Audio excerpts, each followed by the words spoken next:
প্রিয় দর্শক সবাইকে স্বাগত জানাচ্ছি এনটিভি নিয়মিত স্বাস্থ্য বিষয়ক আয়োজন স্বাস্থ্য প্রতিদিন অনুষ্ঠানে। আপনাদের সাথে আছি আমি ডাক্তার সামিউল আওয়াল স্বাক্ষর।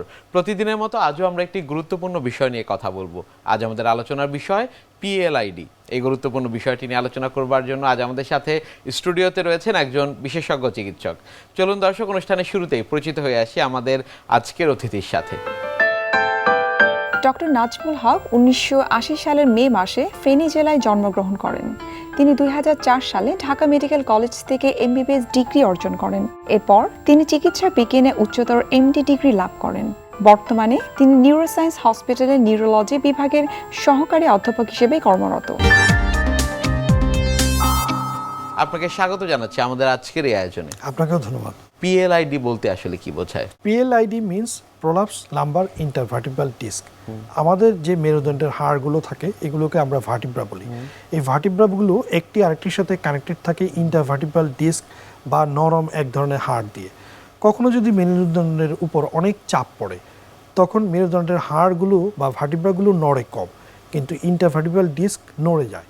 এই নড়ে যাওয়াকেই প্রলাপস বলে। এই প্রলাপস যে ইন্টারভার্টিব্রাল ডিস্ক এগিয়ে নার্ভ রুটকে চাপ দেয় বা স্নায়ুর যে রুটকে চাপ দেয়, তখন যে কোমরে ব্যথা হয় সেটা কোমর থেকে ছড়িয়ে গিয়ে পায়ে এবং পায়ের একদম নিচ পর্যন্ত ছড়িয়ে যায়। এই যে লক্ষণ, এটাকেই প্রলাপস লাম্বার ইন্টারভার্টিব্রাল ডিস্ক বা পিএলআইডি বলা হয়। পিএলআইডি এর ক্ষেত্রে একেবারে প্রাথমিক পর্যায়ে কি কি লক্ষণ উপসর্গ থাকে? পিএলআইডি হলে প্রথম বলে যে আমার কোমরে ব্যথা, এবং এই ব্যথাটা যেহেতু নার্ভ রুটকে ইনভলভ করে, সুতরাং ওই রুট ধরে তার ব্যথাটা ছড়িয়ে পড়ে বা রেফার্ড হয়ে যায়। কোমরে ব্যথা অনেক কারণে হতে পারে। অনেক সময় আমরা রুগীরা এসে বলে যে স্যার আমার তীব্র কোমরে ব্যথা, আমার মনে হয় পিএলআইডি হয়ে গেছে। গুগল দেখে সে ধারণা করে, কিন্তু পিএলআইডি তখনই হবে যখন কোমরে ব্যথাটা রেডিয়েট করবে। কোমর থেকে আপনার ব্যথাটা সে বলবে আমার ডান পা অথবা বাঁ পা দিয়ে ব্যথাটা একদম নিচ পর্যন্ত চলে যায়, এবং এই radiation should be below the নি। কোমর হাঁটুর হাড়ের নিচে তার রেডিয়েশন হতে হবে, এবং it should involve the calf muscle, মানে পায়ের কাফ মাসেল ইনভলভ করতে হবে। তখনই বুঝতে হবে যে তার ইন্টারভার্টিব্রাল ডিস্কটা নড়ে গিয়ে যে নার্ভকে কম্প্রেস করেছে এবং সেই নার্ভের রুট ধরে তার ব্যথাটা নিচে নেমে যাচ্ছে। এটাকেই পিএলআইডির প্রাথমিক লক্ষণ ধরা হয়। নিশ্চয়ই। পরবর্তী সময় অর্থাৎ বয়স বাড়ার সাথে সাথে পিএলআইডির লক্ষণ উপসর্গে কোনো পরিবর্তন আসে কিনা? অবশ্যই। পিএলআইডি যদি আপনি অ্যাপ্রোপ্রিয়েটলি অ্যাড্রেস না করেন এবং এটা যদি ম্যানেজমেন্ট আপনি অ্যাপ্রোপ্রিয়েটলি না করেন, তখন রোগীর অনেক রকম সমস্যা হতে পারে। এই সমস্যাগুলোকে আমরা তিনটা ভাগে ভাগ করতে পারি। প্রথম হচ্ছে মোটর প্রবলেম। মোটর মানে হচ্ছে আপনার পায়ের শক্তি কমে যেতে পারে। সবচেয়ে কমনলি যেটা হয় সেটা হচ্ছে ফুট ড্রপ। রোগীর পা পড়ে যায় এবং দেখা যায় যে সে পাকে উপরে তুলতে পারে না। এটা হয় আনট্রিটেড পিএলআইডি। পিএলআইডি হয়েছে, আপনি ঠিকভাবে ডাক্তারের পরামর্শ নেননি বা চিকিৎসা নেননি, তখন আপনার পায়ের শক্তি কমে যেতে পারে। মোস্ট কমনলি হয় ফুট ড্রপ, পাটা পড়ে যায়, পাটা সে তুলে হাঁটতে পারে না। সেকেন্ড হচ্ছে সেন্সরি সাইন। রুগীর আগে তো ব্যথা ছিল এবং ঝিনঝিন ছিল, সেখান থেকে হয়ে যায় যে রুগী বলে যে আমার পায়ের একটা জায়গায় আমি অনুভূতি পাই না, বিশেষ করে পায়ের হাঁটুর নিচের একটা জায়গায় বা পায়ের তালুতে বলে যে এই জায়গাটায় আমি অনুভূতি পাচ্ছি না। অনেক সময় রুগীর সেন্সরি সাইন দেখা যায় যে রুগী বলে যে আমি প্রস্রাবের জায়গাগুলোতে অনুভূতি পাই না, পায়খানার জায়গাগুলোতে আমি যে পায়খানা করার পর যে পারিনি আমি কিন্তু অনুভূতি পাই না। এটাকে আমরা স্যাডেল অ্যানেস্থেসিয়া বলি, which is a very grave sign. Motor sign হতে পারে, সেন্সরি সাইন হতে পারে। 3 নম্বর হচ্ছে বাউল ব্লাডার এবং সেক্সুয়াল অ্যাক্টিভিটিতে প্রবলেম হতে পারে। রোগী বলে যে আমি প্রস্রাব আটকে যায়, অথবা প্রস্রাব করি আমি টের পাই না, প্রস্রাব হয়ে যায় আমি বলতে পারি না, পায়খানা হয়ে যায় আমি বলতে পারি না। অনেক সময় হয় যে পায়খানা আটকে যায়। এবং রোগীর সেক্সুয়াল অ্যাক্টিভিটি, বোথ মেল এবং ফিমেল, পুরুষ এবং মহিলার সেক্সুয়াল অ্যাক্টিভিটিতে প্রবলেম হতে পারে। এই যে প্রবলেমগুলো আমি বললাম, মোটর, সেন্সরি এবং বাউল ব্লাডার এবং সেক্সুয়াল প্রবলেম, এগুলো হয় পিএলআইডি যদি আপনি ঠিকভাবে ট্রিটমেন্ট না করেন, তখন অ্যাডভান্স স্টেজে গিয়ে এই প্রবলেমগুলো আসে। সেক্ষেত্রে আসলে কি কারণে হচ্ছে এই সমস্যা? পিএলআইডির কারণ অনেক কারণ। ফার্স্ট কারণ হচ্ছে গিয়ে excessive weight lifting. This is the most common cause of PLID. এই যে ইন্টারভার্টিব্রাল ডিস্ক, এটা কিন্তু আমাদের অনেকগুলো কাজ করে। এটা হচ্ছে আমাদের ভার্টিব্রাগুলোকে কানেক্ট করে। It is a very good shock absorber. আমি যখন একটা ওয়েট নিই, তখন যদি সেই শকটা আমার ভার্টিব্রা নিত, ভার্টিব্রা ভেঙেই যেত। কিন্তু এই ডিস্কগুলো কিন্তু নরম, তখন সে একটু চ্যাপ্টা হয়ে যায় এবং এই শকটাকে নিয়ে নেয়। যখন আমি এমন কোনো ওয়েট নিই যে ওয়েটটি নিয়ে আমি অভ্যস্ত না, বা আমার শরীরের ক্যাপাবিলিটির বাইরে, বলা হয় যে একজন মানুষ তার ওজনের সর্বোচ্চ 7 থেকে 8 গুণ ওজন ক্যারি করতে পারে। অনেক সময় অস্বাভাবিক ওজন ক্যারি করা অনেক সময় 1 থেকে 2 গুণ ওজন আপনি নিয়েছেন, কিন্তু এই ওজন নিয়ে আপনি অভ্যস্ত না, তখন কিন্তু আপনার ডিস্ক নড়ে যেতে পারে। এটা হচ্ছে ফার্স্ট কজ। সেকেন্ড কজ হচ্ছে অস্বাভাবিক ঝাঁকি, জার্নিতে পিছের সিটে বসছেন অথবা একটা খেলতে গিয়ে হঠাৎ করে এমন একটা ঝাঁকি খেলেন যেটা আপনার ডিস্কটাকে প্রলাপ করে ফেলতে পারে। অনেক সময় কনজেনিটালি উইক ডিস্ক থাকে, কারো জন্মগতভাবে ডিস্ক উইক থাকে, সেক্ষেত্রে পর্যাপ্ত ট্রমা ছাড়াও কিন্তু আপনার ডিস্ক নড়ে যেতে পারে। যে কোনো ইনফেকশন বা যে কোনো জন্মগত ত্রুটিও কিন্তু আপনার ডিস্ক নড়ে যাওয়ার একটা অন্যতম কারণ।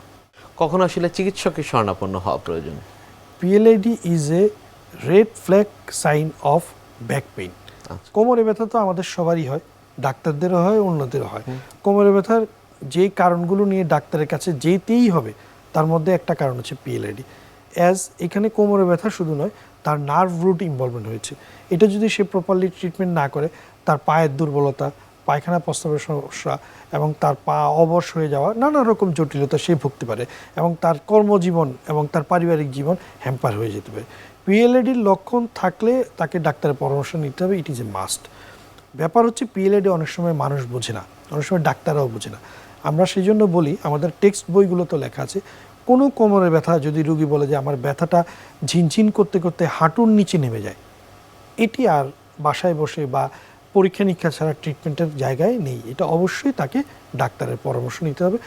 হাঁটুর নিচে ব্যথা নেমে যাওয়া বা অবসভাব নেমে যাওয়া, এটা অবশ্যই তার নার্ভ রুট ইনভলভমেন্ট হয়েছে এবং এটা প্রয়োজনে পরীক্ষা নিরীক্ষা করে ট্রিটমেন্ট করতে হবে। সেক্ষেত্রে আসলে এই যে কাউন্সিলিং এর বিষয়টি রয়েছে, সেটি কিভাবে নিশ্চিত করে থাকেন পুরুষদের ক্ষেত্রে এবং মহিলাদের ক্ষেত্রে?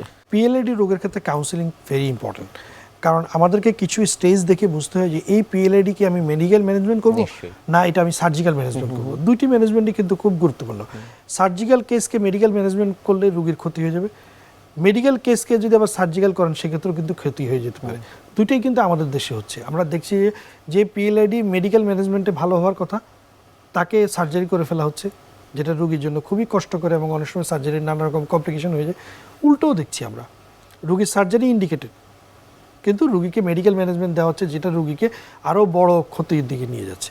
তা আমাদেরকে প্রথম রুগীর হিস্ট্রি, এক্সামিনেশন এবং প্রয়োজনীয় পরীক্ষা, যেটাকে আমরা এমআরআই বলি, এই পরীক্ষা করে নিশ্চিত হতে হবে যে whether we are dealing with a medical case or surgical case.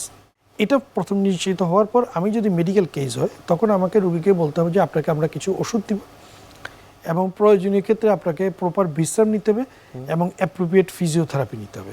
তিনটে স্টেজে কিন্তু মেডিকেল ম্যানেজমেন্ট হচ্ছে, মেডিসিন, অ্যাপ্রোপ্রিয়েট রেস্ট এবং ফিজিওথেরাপি। ফিজিওথেরাপি কিন্তু খুব এক্সপার্ট ফিজিওথেরাপিস্ট দিয়ে দিতে হবে। এখানে আমরা যে ট্র্যাকশনগুলো দিই, এটার ওয়েট যদি একটু এদিক ওদিক হয়ে যায় তখন কিন্তু ডিস্ক আরও নড়ে গিয়ে একদম কমপ্লিট প্যারালাইসিস হয়ে যেতে পারে। আপনি যদি ফিজিয়াট্রিস্টের পরামর্শ ছাড়া শুধু ফিজিওথেরাপিস্টের কাছে গিয়ে পিএলআইডি রুগীর ফিজিওথেরাপি নেন, আমি কিন্তু এ ধরনের অনেক রুগী পেয়েছি, ফিজিওথেরাপি নেওয়ার পরে রুগীর পিএলআইডি আরও সিভিয়ার কেস হয়ে গেছে এবং তখন সার্জারি লাগছে এবং সার্জারির পরেও কিন্তু কমপ্লিট রিকভারি হয় না। ফিজিওথেরাপি খুব উপকারী, কিন্তু আপনাকে ফিজিয়াট্রিস্টের পরামর্শ নিতে হবে। সে আপনাকে বলে দিবে যে কত ডিগ্রি কিসে অ্যাট্রাকশন দিতে হবে, তাহলে আপনি ভালো। সার্জিক্যাল কেসে এক্সপার্ট সার্জনের কাছে যেতে হবে এবং সার্জারি করতে হবে ভেরি আর্লি। আমাদের দেশের একটা মানুষের একটা লক্ষণ যে সার্জারি খুব লেটে করা, এটা করা যাবে না, সার্জারি খুব আর্লি করতে হবে। কিন্তু ফিজিওথেরাপির যে বিষয়টির কথা আপনি বলছিলেন কিংবা অন্যান্য বিষয়ের কথা বলছিলেন, সেগুলো কখন থেকে শুরু করবেন তারা? ফিজিওথেরাপি বলা হয় যে পিএলআইডি ক্ষেত্রে আর্লিও করতে পারেন, লেটও করতে পারেন। আর্লি ফিজিওথেরাপির একটা ভূমিকা আছে, বিশেষ করে ট্র্যাকশনের একটা ভূমিকা আছে। ট্র্যাকশন দেওয়ার ক্ষেত্রে আপনাকে ডিস্ক আইডেন্টিফিকেশন করতে হবে এবং কত ডিগ্রি কত ওয়েটে কীভাবে ট্র্যাকশন দেবেন এটা আইডেন্টিফাই করতে হবে। এটার অ্যাপ্রোপ্রিয়েট নলেজ কিন্তু আমরা যারা নিউরোলজিস্ট আমাদের নাই, এটা ফিজিক্যাল মেডিসিন বিশেষজ্ঞ যারা তাদের সাথে পরামর্শ করে তারপর ফিজিওথেরাপি নিতে হবে। অনেক সময় লেট ফিজিওথেরাপি মানে আপনি পিএলআইডি আপনি ইমপ্রুভ হয়ে গেছে, আপনার ব্যথা কমে গেছে, তখনও কিন্তু ব্যাক স্ট্রেন্থেনিং স্ট্রাকচার এবং কিছু এক্সারসাইজ আছে যেগুলো ডিস্কে ফার্দার প্রলাপস প্রিভেন্ট করে, সেগুলোর কিন্তু রোল আছে। এটার আর্লিতেও রোল আছে, লেটও রোল আছে এবং আমরা বলি যে ফিজিওথেরাপির ভূমিকা পিএলআইডি রোগীর ক্ষেত্রে অপরিসীম। পিএলআইডি যখন আসলে ডায়াগনোসিস হয়ে গিয়েছে, চিকিৎসা পদ্ধতি যখন শুরু হয়েছে, পরবর্তী সময় আসলে সেটির প্রগনোসিসের ব্যাপার যদি একটু আপনার কাছ থেকে জানতে চাই, সেটি কেমন হয়ে থাকে? পিএলআইডির প্রগনোসিস আসলে খুব একটা ভালো না। বেশিরভাগ ক্ষেত্রে দেখা যায় যে পিএলআইডি রোগীরা শল্য চিকিৎসায় যেতে চায় না, সার্জারিতে যেতে চায় না, যাদের সার্জারি ইন্ডিকেটেড। আমাকে বুঝতে হবে যে কখন আমি সার্জারি করব। যখন দেখা যায় যে মোটর ডেফিসিট হয়ে যাচ্ছে, তার পা পড়ে গেছে, তার প্রস্রাব পায়খানার সমস্যা হচ্ছে, রোগী বলছে যে আমি প্রস্রাবের কন্ট্রোল রাখতে পারি না, পায়খানার কন্ট্রোল রাখতে পারি না, তার সেক্সুয়াল অ্যাক্টিভিটিতে প্রবলেম হচ্ছে, রোগীর পা অবশ হয়ে যাচ্ছে, সেক্ষেত্রে কিন্তু আমাকে সার্জারিতে যেতে হবে। আমাদের দেশে যে প্রবলেমটা, সার্জিক্যাল ম্যানেজমেন্ট মানুষ নিতে চায় না এবং নিয়ে অনেক লেটে। এটা তো নিউরনের বিষয়, নার্ভের বিষয়। আপনি যদি খুব লেটে গিয়ে সার্জিক্যাল ম্যানেজমেন্ট নেন, তখন সার্জারি করবেন ঠিকই, কিন্তু প্রয়োজনীয় ইমপ্রুভমেন্ট হবে না। তখন রোগীর মনটা খারাপ হয়ে যায় যে এত কষ্ট করে সার্জারি করলাম, কিন্তু আমার তো সেই সমস্যা সেই রকমই রয়ে গিয়েছে। আমাদের দেশের সার্জারি আপনার ফার্দার ড্যামেজ প্রিভেন্ট করে, কিন্তু রোগীর কমপ্লিট রিকভারি আনতে পারে না, এই কারণে যে সার্জারিটা আমরা খুব লেটে করি। যদি আর্লি সার্জারি করা যায় এবং যদি অ্যাপ্রোপ্রিয়েট টাইমে সার্জারি করা যায়, তাহলে কিন্তু আউটকাম খুব এক্সিলেন্ট। সেই একই কথা কিন্তু মেডিকেল ম্যানেজমেন্টের ক্ষেত্রে। পিএলআইডির ম্যানেজমেন্টে কিছু ড্রাগ, বিশেষ করে প্রিগাবালিন জাতীয় ওষুধ লং টাইম খেতে হয়। আমাদের দেশের রোগীরা লং টাইম খেতে রাজি হয় না, কিছুদিন খায়, কিছুদিন খেতে হয় না, খায় না। এবং এই প্রিগাবালিন কিন্তু very safe for kidney and liver, এবং এটা কিন্তু পিএলআইডিতে খুব হাই ডোজে খেতে হয়। অনেক সময় রোগীরা ভয় পায়, দীর্ঘদিন সেবন করে না, এই জন্য ডিজায়ার্ড আউটকাম আমরা পাই না। সেকেন্ড হচ্ছে অকুপেশনাল এবং স্ট্রাকচারাল চেঞ্জ, যেই কারণে আপনার এই পিএলআইডি হলো, সেটা চেঞ্জ করতে কিন্তু রোগীরা চায় না। সে ভারী বোঝা বহন করে, বিদেশে কাজ করে, আমাদের ফরেন ওয়ার্কাররা দেশে আসে, মনে করে যে আমি একটা ট্রিটমেন্ট নিয়ে আমি একদম সুস্থ হয়ে আবার গিয়ে ওই একই কাজ করব, কিন্তু তা তো আর হবে না। আপনার এই টেবিলে, আমি প্রায় একটা উদাহরণ দিই, এই টেবিলের যদি একটা পায়া নষ্ট হয়ে থাকে, আপনি নতুন পায়া লাগালেও আবার চাপ দিলে ওই আগের পায়াটাই কিন্তু আবার প্রবলেমেটিক হয়ে যাবে। সুতরাং আমার যদি অকুপেশন চেঞ্জ, যেই কারণে আমার পিএলআইডি হয়েছে, সেই অকুপেশন চেঞ্জ না করি, তখন কিন্তু আউটকাম হবে না। কিন্তু আমি বলতে চাই, যারা ডাক্তারের পরামর্শটা ঠিকভাবে নেয়, ফিজিওথেরাপি নিয়ে বা সার্জারি নিয়ে এবং অ্যাকুরেটলি ডাক্তারের সাথে যোগাযোগ রাখে, তাদের পিএলআইডির আউটকাম কিন্তু এক্সিলেন্ট। কিন্তু আমাদের দেশে এক্সিলেন্ট আউটকাম হয় না, ওই যে ডাক্তারের পরামর্শটা মানে না, সেই জন্যই। পিএলআইডির ক্ষেত্রে আমরা অনেক সময় দেখি যে ওষুধগুলো সেবন করছেন, সেগুলো আসলে সারা জীবন কন্টিনিউ করে যেতে হবে কিনা? এই ধরনের কোনো কিছু আমি কোনো বইপত্র পাইনি, তবে হ্যাঁ, কিছু ওষুধ লং টার্ম খেতে হয়, যেমন প্রিগাবালিন জাতীয় ওষুধ পিএলআইডির ক্ষেত্রে লং টার্ম খেতে হয়। প্রিগাবালিন কিন্তু ভেরি সেফ ড্রাগ। ইনিশিয়ালি কারো একটু মাথা ঘোরানো বা নৌশিয়া, ভমিটিং এগুলো হতে পারে, কিন্তু এটা কিন্তু কিডনি এবং লিভার বা অন্যদিকে সাইড এফেক্ট কম হয়। তারপরেও ডাক্তাররা মাঝে মাঝে মনিটরিং করতে পারে, তো সিরাম ক্রিয়েটিনিন, এসজিপিটি করে, কিন্তু ইউজুয়ালি লাইফ লং ওষুধের প্রয়োজন হয় না। কিন্তু কিছু ওষুধ, মাসেল রিল্যাক্সেন্ট বা প্রিগাবালিন, এগুলো লং টাইম খেতে হয়। ব্যথার ওষুধ বা এনএসআইডি পিএলআইডিতে প্রেসক্রাইব করতে গেলে ডাক্তারদেরকে কিন্তু খুব সতর্ক থাকতে হবে। অপ্রয়োজনীয় অতিরিক্ত এনএসআইডি ব্যবহার কিন্তু পিএলআইডিকে কোনো উপকার করবে তো নাই, বরং কিডনি নষ্ট হয়ে যাওয়ার একটা সম্ভাবনা থাকে। যারা আসলে সার্জারিতে চলে গিয়েছেন পিএলআইডির ক্ষেত্রে, পরবর্তী সময় নিউরোলজিস্টের পরামর্শের প্রয়োজন রয়েছে কিনা? অবশ্যই। পিএলআইডি রোগীদের সার্জারির পরে কিন্তু তাকে রিহ্যাবিলিটেশন বলে একটা পার্ট আছে। আপনি অ্যাপ্রোপ্রিয়েট সার্জারির পরেও রিহ্যাবিলিটেশনটা is a very complex form. আপনি অ্যাপ্রোপ্রিয়েট সার্জারি করেছেন, তারপর পূর্ণ জীবনে ফেরত যেতে হলে আপনাকে কিন্তু both neurologist, physical medicine specialist, even of সাইকিয়াট্রিস্টেরও হেল্প লাগে। আপনাকে ফিজিক্যাল মেডিসিন স্পেশালিস্ট আপনাকে বলবে যে এই সার্জারি থেকে আপনি কি কি ব্যায়ামের মাধ্যমে রিকভারি হবেন। নিউরোলজিস্ট আপনাকে বলবে আপনার তো সার্জারি হয়ে গেছে, সে সার্জারি করতে গিয়ে কিন্তু ডিস্কের সাথে অনেক নার্ভ রুট ইরিটেশন হয়েছে, অনেক সার্জারির পরেও কিন্তু নিউরোলজিক্যাল অনেকগুলো সিমটম থাকে, সেই সিমটমের ইমপ্রুভমেন্ট কীভাবে হবে সেটা কিন্তু নিউরোলজিস্ট বলবে। অনেক সময় সার্জারির পরে রোগীর মন খারাপ হয়ে যায়, মন ছোট হয়ে যায়, সে ছোটোখাটো ব্যথায়ও কিন্তু অস্থির হয়ে যায়, মনে করে পিএলআইডি বেড়ে গেছে। সেক্ষেত্রে কিন্তু অনেক সময় সাইকিয়াট্রিস্ট অথবা সাইকোলজিক্যাল কাউন্সিলিংয়েরও কিন্তু একটা বিরাট ভূমিকা আছে। এই বিষয় নিয়ে আমরা আরও কথা বলবো, তবে তার আগে আমাদের এই অনুষ্ঠানে একটি নিয়মিত সেগমেন্ট হচ্ছে বিভিন্ন খাদ্যের পুষ্টি গুণাগুণ সম্পর্কে আমাদের দর্শকদের জানিয়ে দেওয়া। প্রিয় দর্শক, দেখছেন স্বাস্থ্য প্রতিদিন। কথা হচ্ছিল খুব গুরুত্বপূর্ণ একটি বিষয়, পিএলআইডি নিয়ে। অনুষ্ঠানের পর্যায়ে দেখে নেব বিভিন্ন খাদ্যের পুষ্টি গুণাগুণ সম্পর্কে আমাদের পুষ্টিবিদের কাছ থেকে। অতিরিক্ত ওজন, মূলত আমরা যখন আমাদের প্রতিদিনের চাহিদার থেকে বেশি প্রয়োজনীয় ক্যালোরি আমরা গ্রহণ করে থাকি, তখন আমাদের ওজনটা বেড়ে যায়। যদি আমাদের ক্যালোরি চাহিদা 1500 থাকে, আমরা যদি প্রতিদিন 2000 ক্যালোরি বা 2500 ক্যালোরি গ্রহণ করি, তখনই কিন্তু আমাদের ওজনটা ধীরে ধীরে বাড়তে থাকে। সেটা যদি আমরা শর্করা খেয়ে থাকি বা প্রোটিন খেয়ে থাকি বা চর্বি খেয়ে থাকি, সব কিছুতেই কিন্তু আমাদের ওজনটা তখন বাড়তে থাকবে। সেক্ষেত্রে যদি আমরা কার্বোহাইড্রেট, প্রোটিন, ফ্যাট যেটাই খেয়ে থাকি না কেন সব কিছুই যদি আমাদের ক্যালোরি বেড়ে যায় তখন আমাদের কিন্তু অতিরিক্ত ওজন বেড়ে যাবে। তো সেক্ষেত্রে আমাদের প্রথমে যেটা করণীয়, অবশ্যই আমাদের ক্যালোরি চাহিদাটাকে কমিয়ে নিয়ে আসতে হবে। একজন মানুষের যতটুকু খাবারের চাহিদা রয়েছে প্রতিদিন ক্যালোরি, সেটা আমাদের 500 থেকে 700 পর্যন্ত ক্যালোরি রিডিউস করতে হবে, মানে ডেফিসিট রাখতে হবে। এবং এখানে কিন্তু আমরা প্রত্যেকটা খাবারের ক্যালোরি মেজারমেন্ট করে সব ধরনের খাবার কিন্তু আমরা খাদ্য তালিকায় রাখতে পারি। তবে অবশ্যই মনে রাখতে হবে এমন কোনো খাবার আমরা খাদ্য তালিকা থেকে বাদ দিব না যে খাবারটি খাওয়ার কারণে আমাদের শরীরে কিন্তু আমরা কোনো ধরনের সমস্যা ফেস করতে পারি। যেমন অনেকেই আছেন ডায়েট করার শুরুতেই কিন্তু চিন্তা করেন কার্বোহাইড্রেট বন্ধ করে দিবেন, সেক্ষেত্রে দেখা যায় যে সেই মানুষদের অবশ্যই ওজন কমে যাচ্ছে, কিন্তু একটা দীর্ঘ সময় পরে গিয়ে তাদের নানান রকম সমস্যা দেখা দিতে পারে। যেমন তার মেজাজ খিটখিটে হতে পারে, তার অতিরিক্ত শরীরে কিন্তু তার শক্তি যেটা সেটা কিন্তু কমে আসতে পারে। এছাড়াও দেখা যাচ্ছে যখন তারা এই ধরনের ডায়েটগুলো ছেড়ে দিবে খুব দ্রুত তাদের ওজন ডাবল পর্যন্ত গেইন হতে পারে।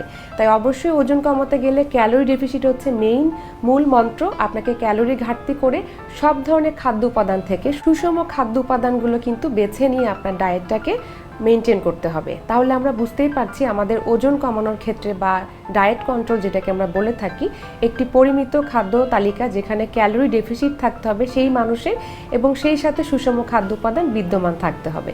তাহলে দেখা যাবে আমাদের ওজনটা সুন্দরভাবে নিয়ন্ত্রণ হচ্ছে। আর ছোট্ট একটি টিপস দিতে চাই, সেটি হচ্ছে সবজি এবং ফল এগুলোর ক্যালোরি কিন্তু অনেক বেশি কম থাকে। তাই আপনারা ওজন কমাতে চাইলে আপনার খাদ্য তালিকায় সবজি এবং ফলের ব্যবহারটি বাড়িয়ে দিতে পারেন। তবে মিষ্টি ফল যেগুলো রয়েছে আম, কাঁঠাল, কলা, খেজুর এগুলো অতিরিক্ত খেলে কিন্তু আবার আপনার ওজনটা কমবে না। তাই সাইট্রাস ফ্রুটস অথবা আপনারা যদি যে কোনো ধরনের টক ফল রাখেন সেটা আপনার জন্য ভালো।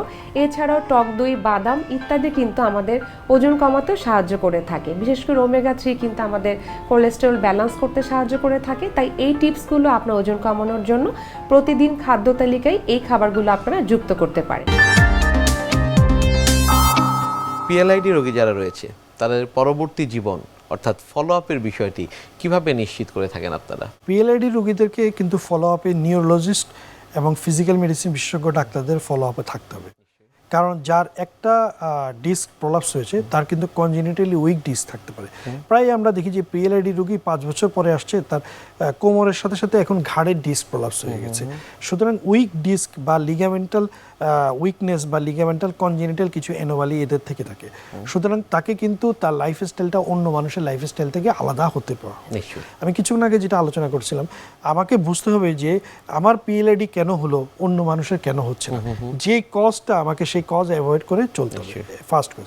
সেকেন্ড হচ্ছে আমি সার্জারি করে ফেললাম, আমি কিন্তু কমপ্লিট রিকভারি করিনি। আমাকে কিন্তু সার্জারির পরেও ফলো আপে থাকতে হবে এবং কিছু মেডিসিন এবং কিছু ব্যায়াম করতে হবে যাতে আমি একদম স্বাভাবিক জীবনে ফেরত যেতে পারি। অনেক ধন্যবাদ আপনাকে আমাদের আজকের এই অনুষ্ঠানে আসার জন্য। আপনাকেও ধন্যবাদ। প্রিয় দর্শক, এতক্ষণ দেখছিলেন স্বাস্থ্য প্রতিদিন। কথা হচ্ছিল খুব গুরুত্বপূর্ণ একটি বিষয় পিএলআইডি নিয়ে। আশা করি আমাদের এই গুরুত্বপূর্ণ তথ্যগুলো আপনাদের অনেক বেশি উপকারে আসবে। অনুষ্ঠানের পর্যায়ে দেখে নেব কি থাকছে আগামী পর্বে স্বাস্থ্য প্রতিদিন অনুষ্ঠানে।